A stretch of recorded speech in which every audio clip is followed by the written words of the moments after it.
À la moitié de l'hiver 1945, les cartes militaires montrent une pression accrue sur la machine de guerre des nazis. Mais cette machine n'était pas encore brisée. Les Allemands résistaient sur les deux rives du Rhin, le long du Pô en Italie.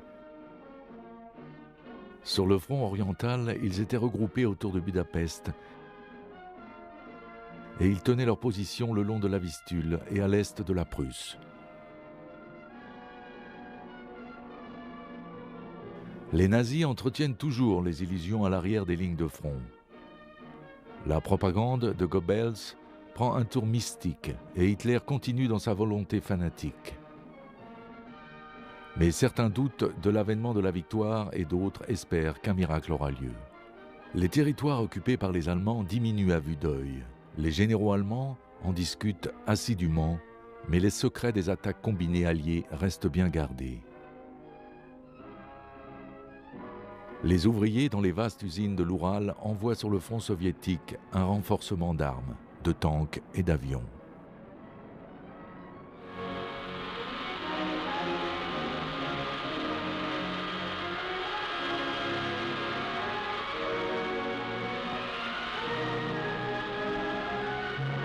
Les bombardiers et les chasseurs américains prennent la route de l'Alaska vers la Russie.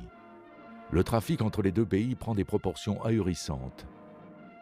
Sur cette autoroute, un chargement à lui seul comprend 150 000 camions. Des véhicules blindés, du pétrole, de l'essence, des munitions affluent sur cette route vers l'Union soviétique. Et 25 000 km plus loin, il y avait le chemin de fer en Perse, où les approvisionnements de guerre britanniques et américains remontent en toute liberté vers le nord, en direction de la Russie.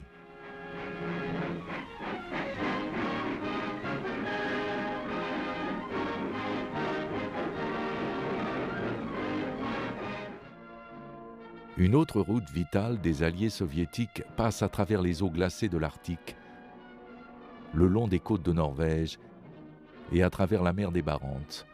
Les convois britanniques et alliés combattent contre les sous-marins et les bombardiers allemands afin d'acheminer leurs précieuses cargaisons à Murmansk.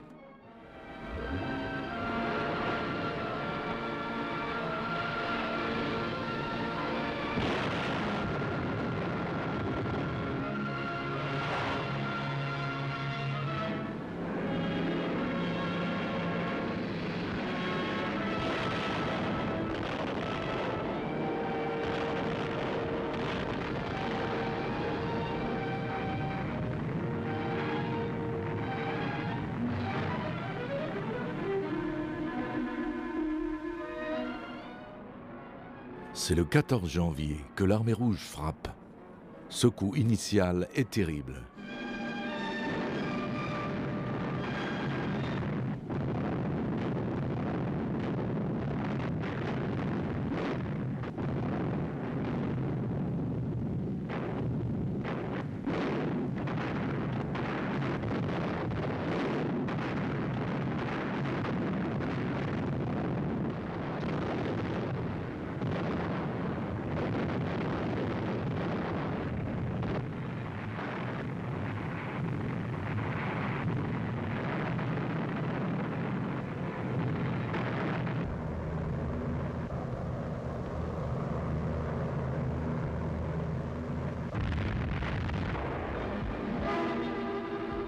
De la mer Baltique jusqu'à la Vistule, tout le front se déplace. Sur le versant nord, les 2e et 3e armées russes blanches attaquent la Prusse orientale profondément. Tilsit est capturé.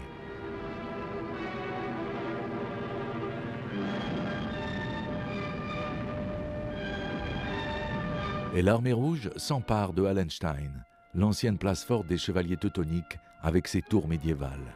À Tannenberg, les soviétiques se rendent maîtres du champ de bataille de 1914 avec le mémorial de Hindenburg.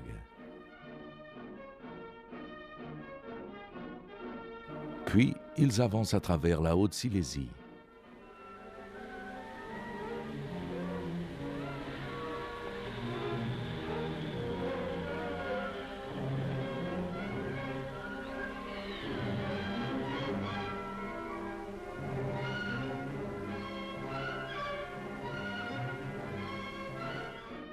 Et encore une fois, l'histoire se répète.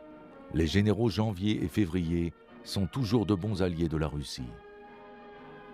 Les affiches allemandes disant « Chut » ne sont d'aucune utilité lorsque l'armée rouge arrive. Les arsenaux et les mines de charbon de la Haute-Silésie viennent en 2e position après ceux de la Ruhr. Toute la région est isolée du reste de l'Allemagne. Cracovie est libérée par les forces du maréchal Koniev. Et lorsque les Russes entrent dans l'ancienne capitale polonaise, le clairon polonais joue l'appel à la victoire.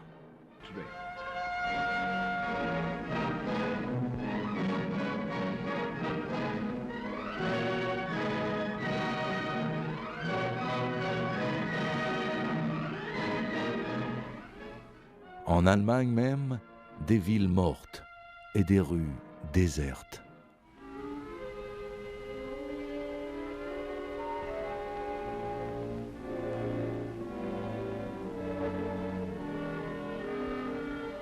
Les armées du maréchal Rokossovski suivent la rivière Oder jusqu'aux côtés de la mer Baltique.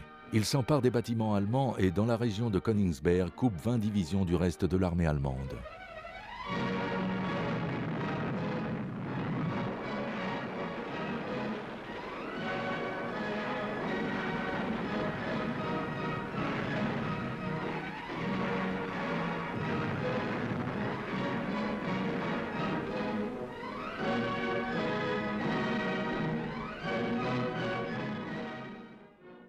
Au 27 janvier, 14 jours après le début de la grande offensive hivernale, l'armée rouge était parvenue à faire reculer les Allemands de manière significative. Berlin se trouvait 400 km plus proche. À l'ouest, le général Eisenhower a déjà donné ses ordres au commandement allié. Le maréchal de l'air britannique Tedder, les généraux américains Spaatz et Ecker, ainsi qu'au maréchal de l'air Harris, chef de l'aviation de bombardement. Les ordres étaient de détruire toutes les voies ferrées, les concentrations de troupes, les industries ainsi que les champs d'aviation.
Il s'ensuit une dévastation sans précédent. une suite de coups fatidiques sur les lignes d'approvisionnement de l'ennemi et de son système de communication.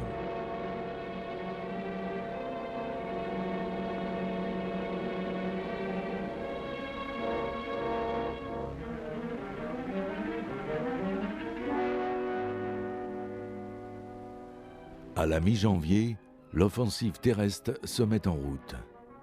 C'est la 21e armée du maréchal Montgomery qui mène l'attaque avec des tactiques spécialisées, des véhicules amphibies, afin de passer outre les inondations à grande échelle.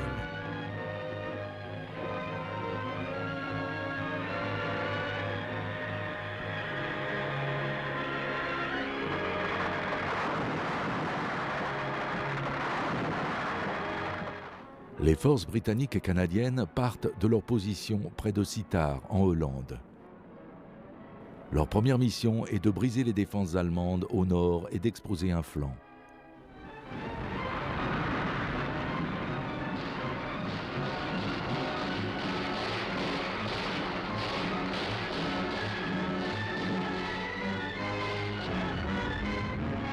Entre Geilenkirchen et Roermond, la résistance acharnée est vite brisée et au 13 février, la position clé de la forêt de Reichswald est dégagée par les troupes britanniques.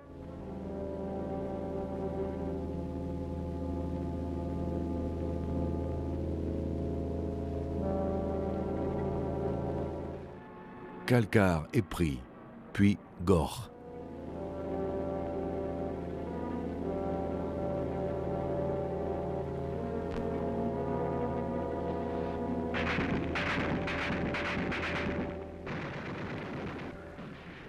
Dix jours plus tard, le 23 février, la 9e armée américaine traverse la rivière Ruhr en crue afin d'ouvrir davantage la brèche. Les Allemands luttent avec courage, mais en 24 heures, ils s'effondrent.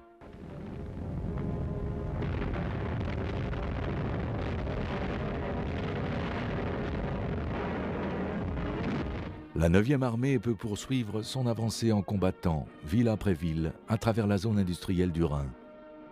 Krefeld, Mönchengladbach tombent l'une après l'autre.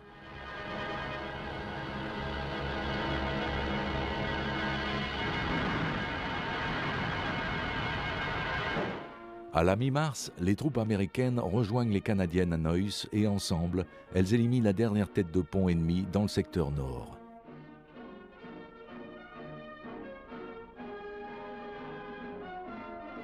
Pendant ce temps, les 1e et 3e armées américaines frappent plus au sud.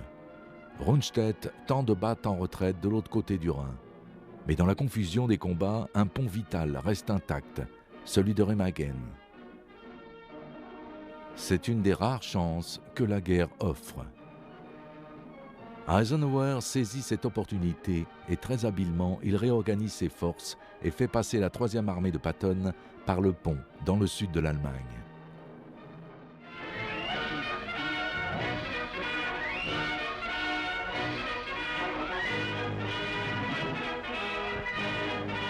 Quelques jours plus tard, le pont s'effondre, mais il dure suffisamment de temps pour permettre aux blindés américains de se déverser au centre de l'Allemagne et de répandre la panique et le désordre à l'arrière en territoire ennemi.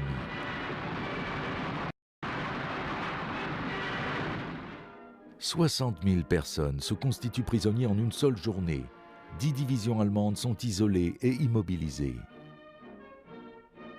Pendant ce temps, derrière un grand écran de fumée blanche, la 21e armée de Montgomery se prépare à traverser le Rhin. Il s'agit d'un point stratégique, et le succès dans les plaines du Nord dépend de l'ouverture du couloir historique vers Berlin et le cœur de la Prusse. Une multitude de navires de guerre et barges de débarquement sont transportés jusqu'à Anvers, le long des canaux en Hollande et assemblés à différents endroits le long du Rhin.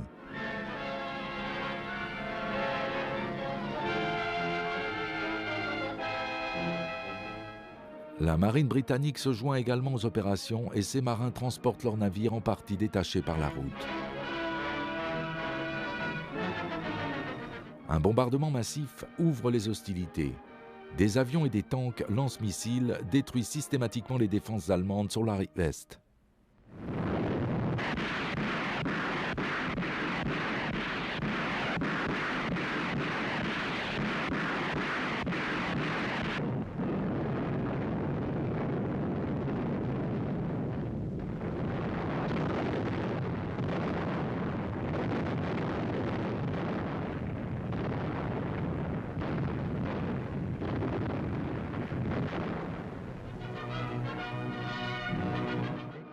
Puis vient l'assaut à 21h, le 23 mars.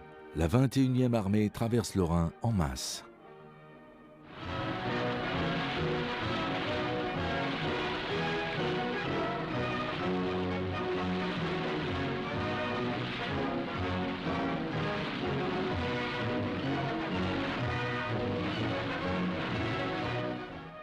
Hitler ne connaîtra ni paix, ni repos, ni répit, ni pourparlers, déclare Churchill, qui vient en personne assister à la traversée du Rhin, la dernière ligne de défense allemande. Dès que la tête de pont est sécurisée, une force de 40 000 hommes est aéroportée derrière les lignes ennemies. Leur mission est de tenir une position avancée et de détruire toute communication.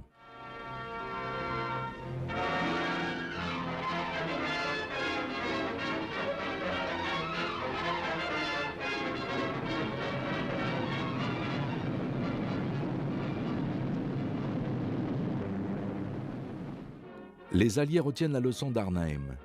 Les troupes aéroportées sont lancées dans un périmètre réduit et le contact avec les troupes au sol est rapidement établi.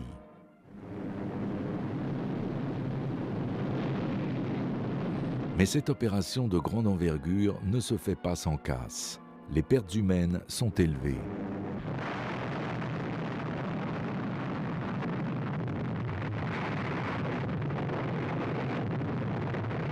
À titre d'exemple, parmi les forces britanniques, 37 planeurs sont brûlés et la plupart des autres sont touchés par des armes à feu ou endommagés à l'atterrissage. Mais rien ne peut arrêter les hommes une fois sur place. Les troupes aéroportées ou parachutées mettent en déroute la résistance ennemie.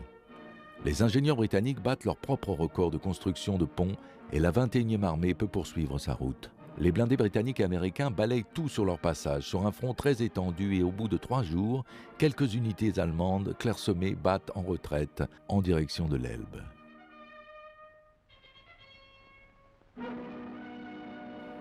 Et une fois la cohésion complètement perdue, ce sont des groupes indépendants allemands qui combattent avec détermination dans chaque ville. Tout ce qui reste de la stratégie du commandement allemand, c'est de tenir les ports du Nord pour une retraite possible en Norvège. Mais lors d'une attaque fulgurante, le premier commando britannique et des forces aéroportées s'emparent de Hambourg. Puis les blindés envahissent le terrain, précédés par des bulldozers pour dégager les montagnes de gravats et de ruines. Hambourg, grand port allemand, deuxième ville du pays, se retrouve entre les mains des Britanniques.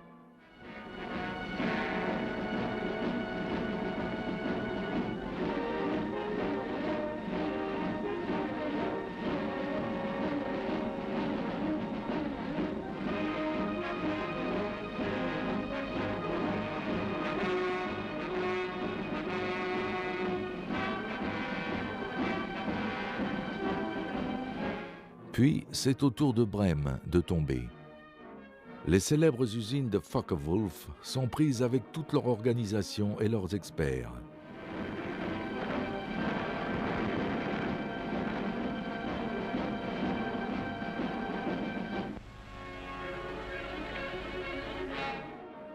Puis vient une autre grande percée des 3e et 9e armées américaines. Toute la région de la Ruhr est encerclée et 150 000 soldats allemands sont emprisonnés dans les villes en ruine.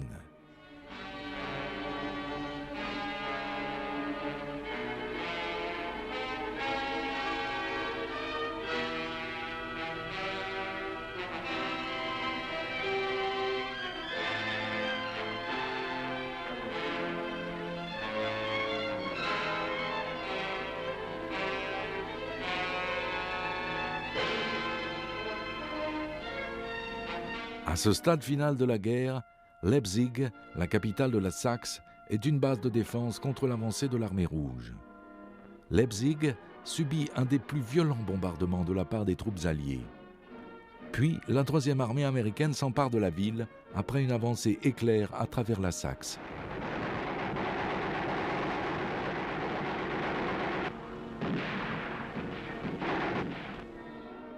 La 1re armée française et la 7e armée américaine entrent dans Nuremberg.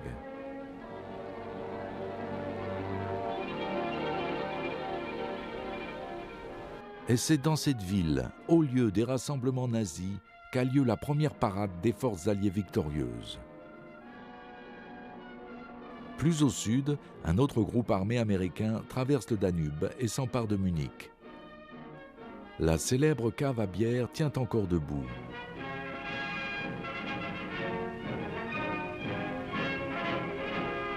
Alors que la ville n'est plus qu'un amas de ruines. Puis Berchtesgaden, le repère d'Hitler. Les Alliés s'en emparent. Et c'est l'effondrement final des plans nazis.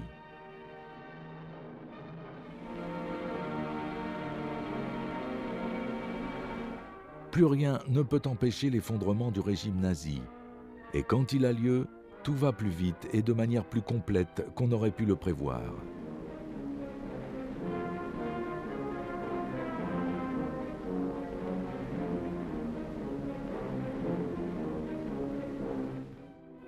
Le flot de reddition s'accroît chaque jour pour atteindre un total de 4 millions de prisonniers.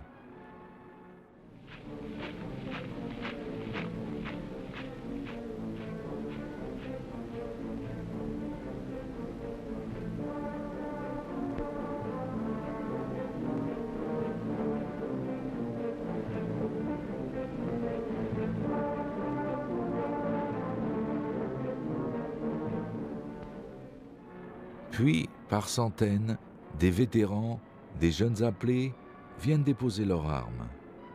Ils en ont assez.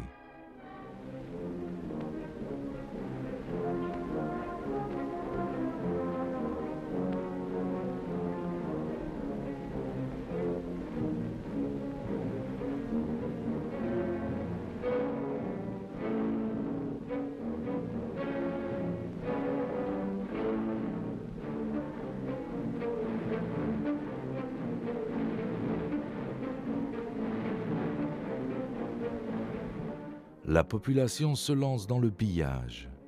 Mais cette fois, il ne s'agit pas d'un coup de poignard dans le dos.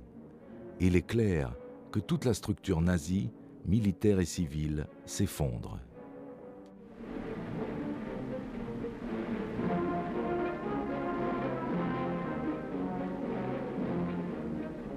Le maire de Leipzig et sa famille.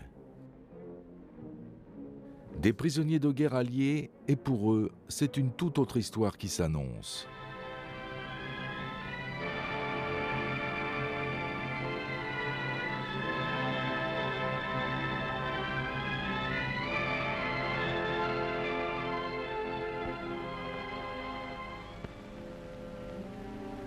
Mais il y avait encore d'autres personnes, les millions de disparus, les hommes, femmes et enfants morts dans les camps de concentration. Le général Eisenhower vient sur le terrain voir ces scènes de ses propres yeux.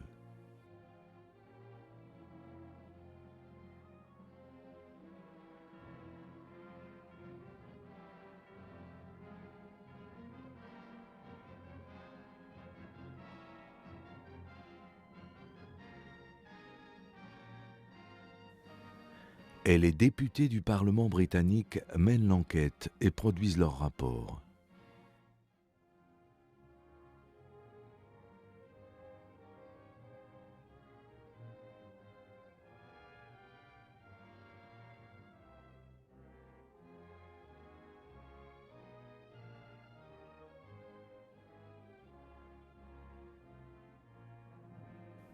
Bergen, Belsen, Buchenwald, Auschwitz, seuls les détails changent.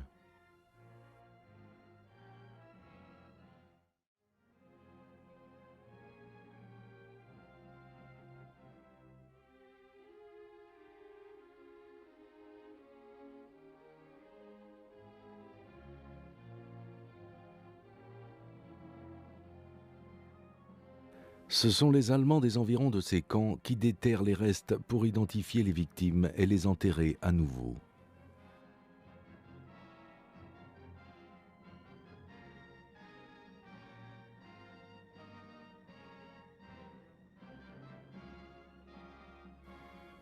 Voici Auschwitz, le camp d'extermination que les Russes ont découvert en Pologne.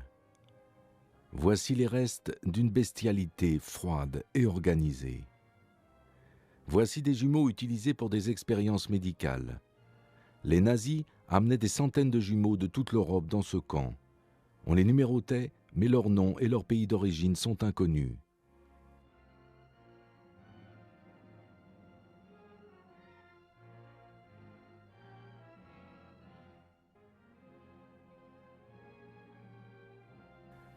Et voici quelques produits dérivés des meurtres.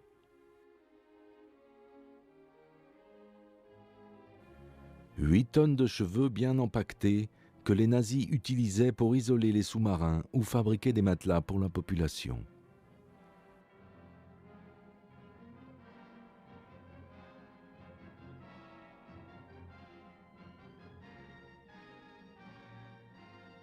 Dans cet endroit se trouvent des vêtements de bébé propres, prêts à être utilisés. Et c'est la même chose pour les bottes et les chaussures, au total 43 000 paires. Plus douloureux est le commerce de l'or tiré des dents des victimes. On estime que 14 millions de personnes sont passées dans les camps de concentration nazis depuis leur création en 1933.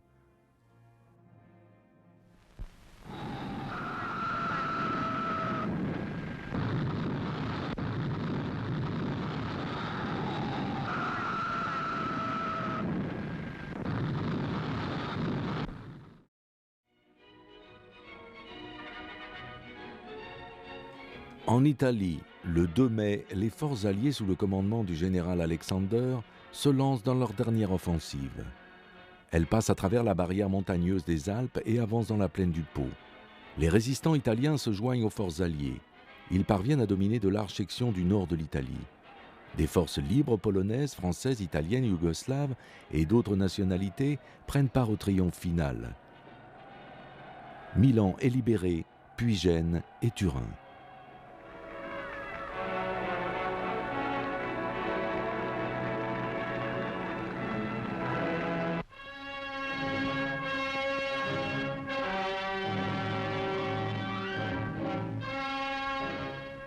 La fin de Mussolini est venue.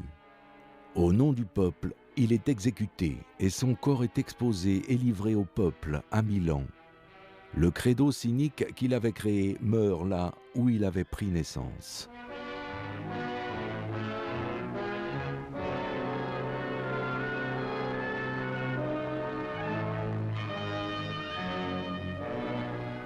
Puis viennent les scènes finales. Au nom de plus d'1 million d'Allemands en armes en Italie, 2 plénipotentiaires en civil échappent aux agents de Himmler afin de signer un document de reddition. À l'est, au début de l'année 1945, l'armée rouge du Sud avance sur les 2 rives du Danube et encercle Budapest. Les Allemands tentent à tout prix de tenir la ville afin de maintenir un bouclier contre une invasion de l'Autriche. Le Danube divise la ville en 2. Les Russes combattent à partir de Pest pour s'emparer de Buda sur l'autre rive. Le maréchal Tolbukin et les 2e et 3e armées ukrainiennes sont en charge des opérations.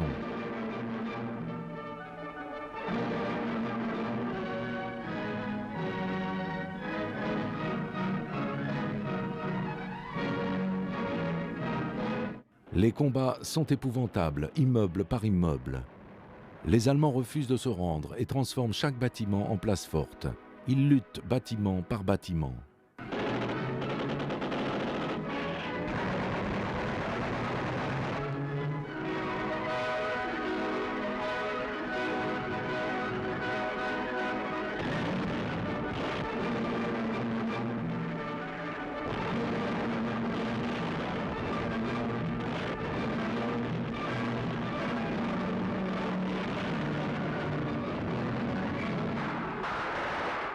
Les communiqués officiels russes sont très simples. 3 janvier, nos troupes s'emparent de 235 immeubles. 6 janvier, prise de 123 autres immeubles. 8 janvier, 130 immeubles. 10 janvier, les choses s'accélèrent, 1000 immeubles.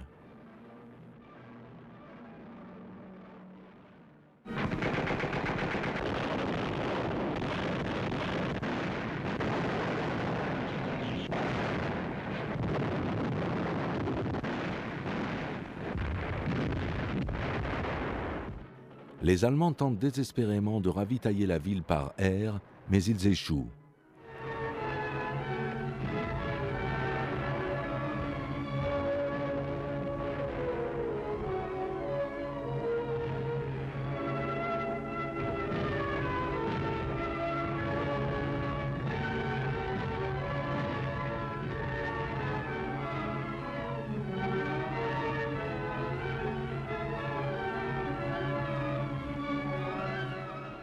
Et le 20 janvier, des représentants hongrois partent à Moscou négocier l'armistice. Le 13 février, le dernier immeuble tombe entre les mains de l'armée rouge et ce qui reste des forces allemandes à Budapest se rend. Les armées de Tolbukin se regroupent et avancent. La même scène se produit en Tchécoslovaquie où la population de Prague se soulève contre les oppresseurs. Les armées de libération américaines à l'ouest et soviétiques à l'est se rapprochent. Mais les citoyens sont déterminés à ce que la Bohême ne devienne pas à nouveau une place forte allemande.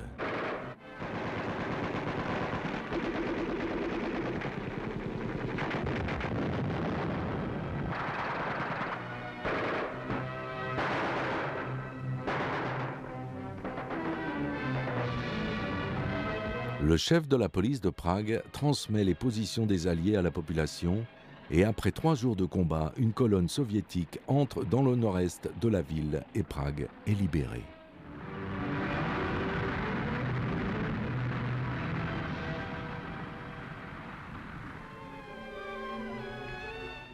Puis, Vienne, une splendide ville chargée d'histoire sur le Danube, est le prochain objectif de l'armée rouge du Sud.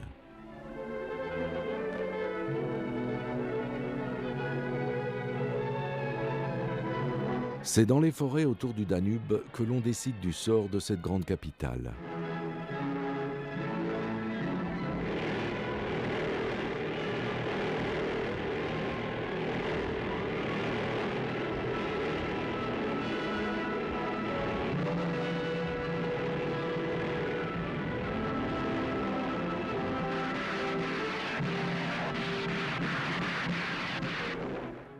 Les combats sont violents autour du palais de Schönbrunn et dans le centre de la ville.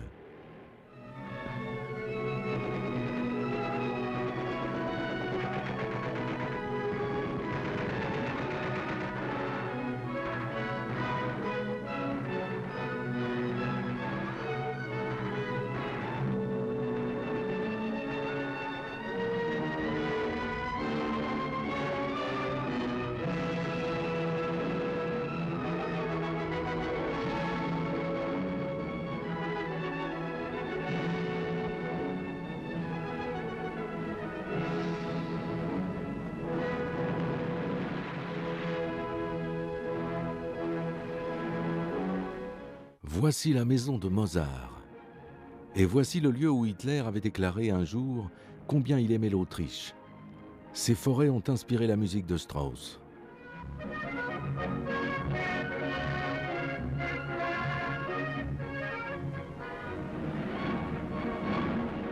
Au fur et à mesure que les combats diminuent, la population tente de se réapproprier l'espace.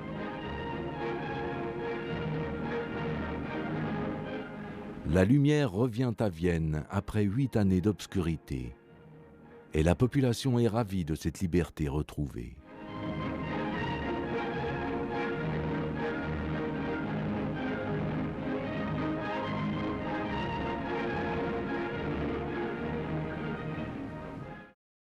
Puis vient le moment tant attendu de la stratégie des Alliés sur 2 fronts.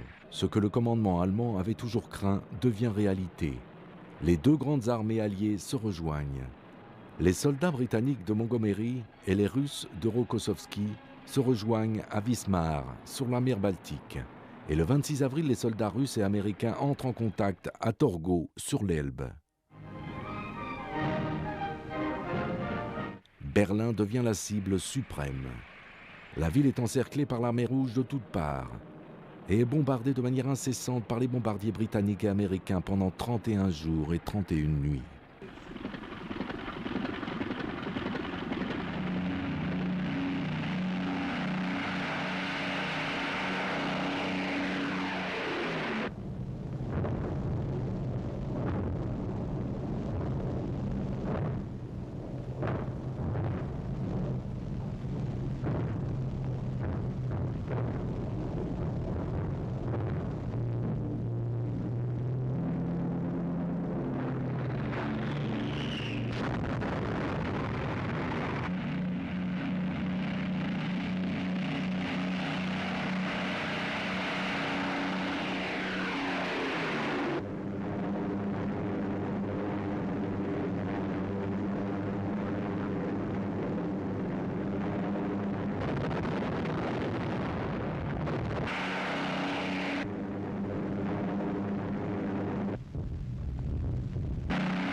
Les maréchaux Zhukov et Konev donnent l'ordre de l'attaque finale au début du mois d'avril.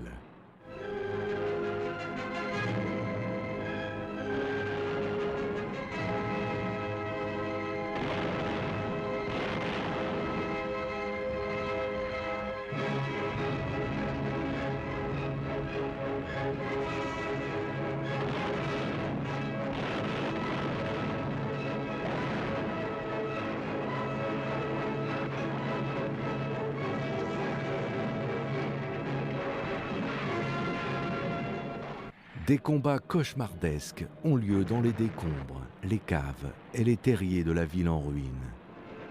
Les combats se poursuivent dans les tunnels souterrains des chemins de fer, éclairés par des lampes jusqu'à ce que ces tunnels débordent de morts.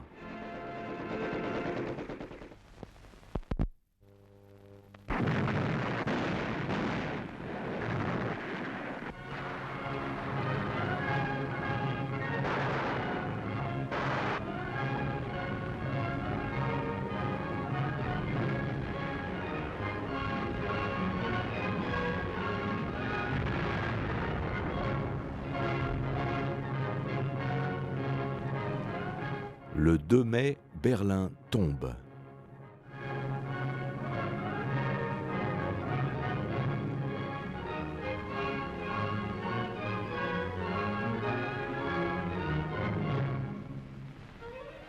L'armée rouge récolte enfin les fruits de sa persévérance et de sa direction militaire.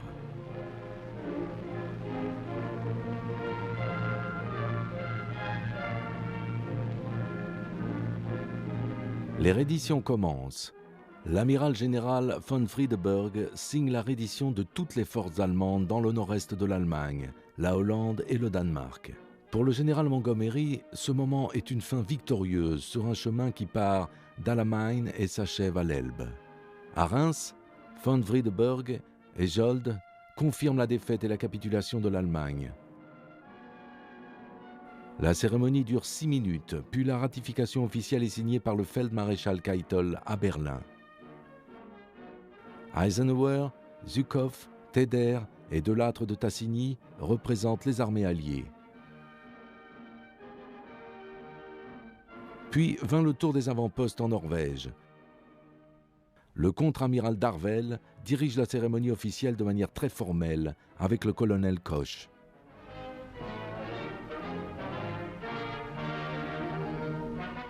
Sur le contre-torpilleur Bulldog, le major général Heiner rend les îles de la Manche. Avec la défaite militaire allemande, les Alliés prennent en charge la responsabilité administrative. Et une réunion a lieu à Berlin pour la détermination des zones. Le général Eisenhower offre à ses collègues les stylos utilisés lors de la signature de la capitulation. Tous les chefs nazis sont morts ou prisonniers. Himmler part de cette manière-ci.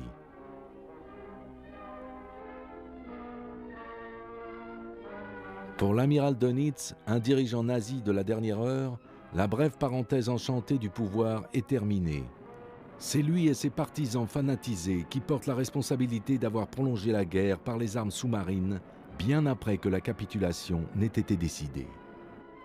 Papen, Kesselring, Rundstedt, Göring se défend devant les caméras avec une certaine extravagance.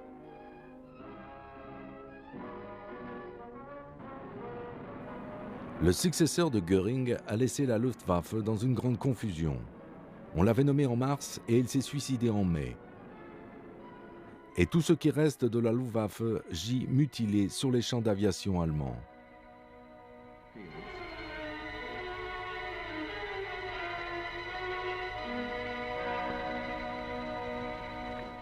L'un après l'autre, les Alliés s'emparent de tout ce que les Allemands avaient prévu pour conquérir le monde. Les bombes volantes V.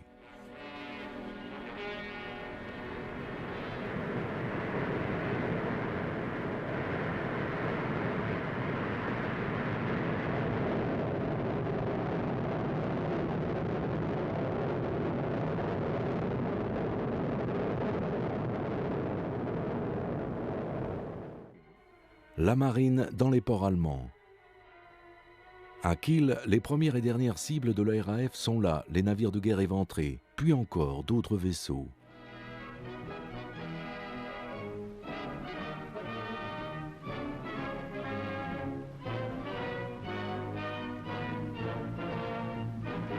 Les Alliés s'emparent d'autres navires, comme ce croiseur en état de marche. Ailleurs, on trouve une grande quantité d'engins de guerre terrestres, des sous-marins en cours de construction et d'autres prêts à être utilisés. On trouve également les toutes dernières machines de guerre sous-marines, pilotées par des commandos suicides. Cela prend un certain temps avant que les sous-marins en mission en mer entendent parler de la capitulation. On dénombra 120 sous-marins qui se rendirent sur une période de plusieurs semaines. La Royal Navy prend un sous-marin qui remonte la Tamise et passe devant Tower Bridge. Et pour la population londonienne, c'est un beau symbole de la victoire. Enfin la victoire, après près de 6 années de guerre. Les Britanniques l'attendaient avec impatience.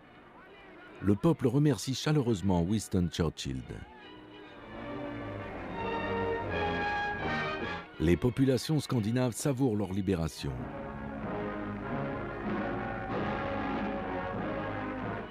Le roi Haakon retourne en Norvège.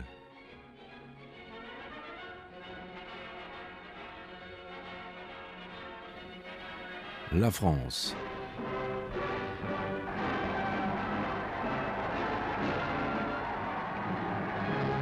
La Belgique. Le gouvernement en exil revient en Tchécoslovaquie.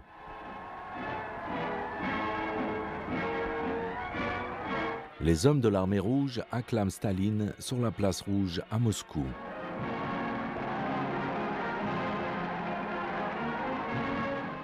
Et New York accueille Eisenhower triomphalement.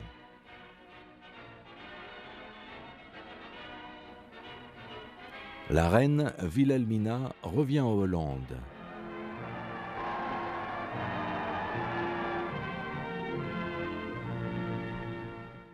Elle y trouve les traces de l'occupation allemande. Dans toute l'Europe, les populations, et en particulier les enfants, ont profondément souffert. Des générations entières ont été sauvagement blessées dans le corps et l'esprit.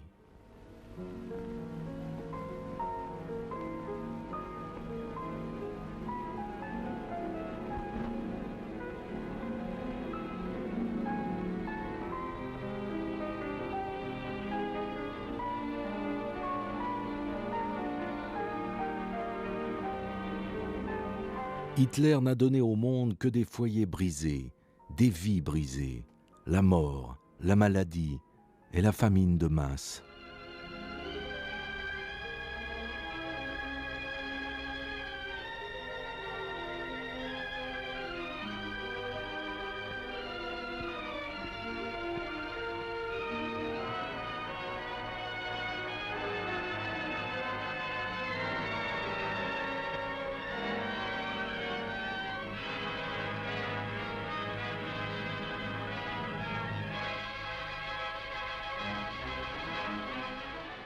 La lourde tâche des Nations Unies est d'apporter une solution à ces ravages.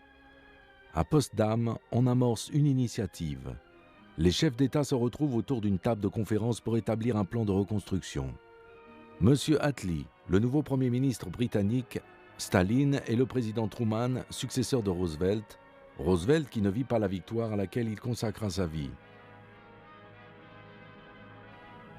Le Troisième Reich, dont Hitler avait dit qu'il durerait 1 millier d'années, touchait à sa fin. Voici la chancellerie où il donnait ses réceptions.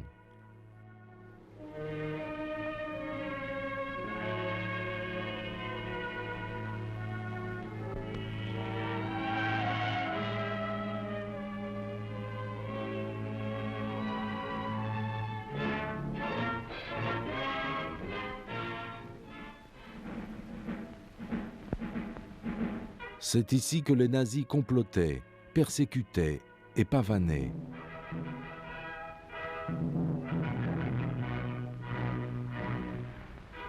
Ils sont maintenant morts ou emprisonnés et leurs villes sont tombées.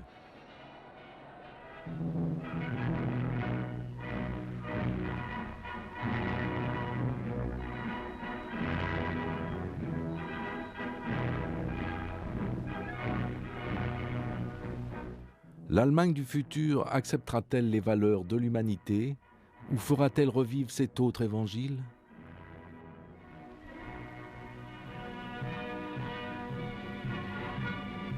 L'évangile de la guerre, l'évangile de la race supérieure, l'évangile de la haine.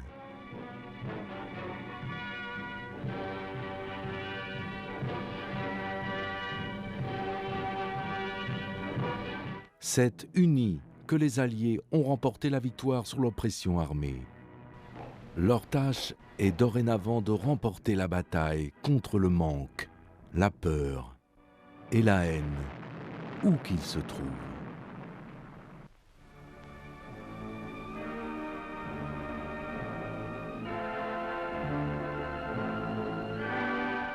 C'est une nouvelle chance pour le monde.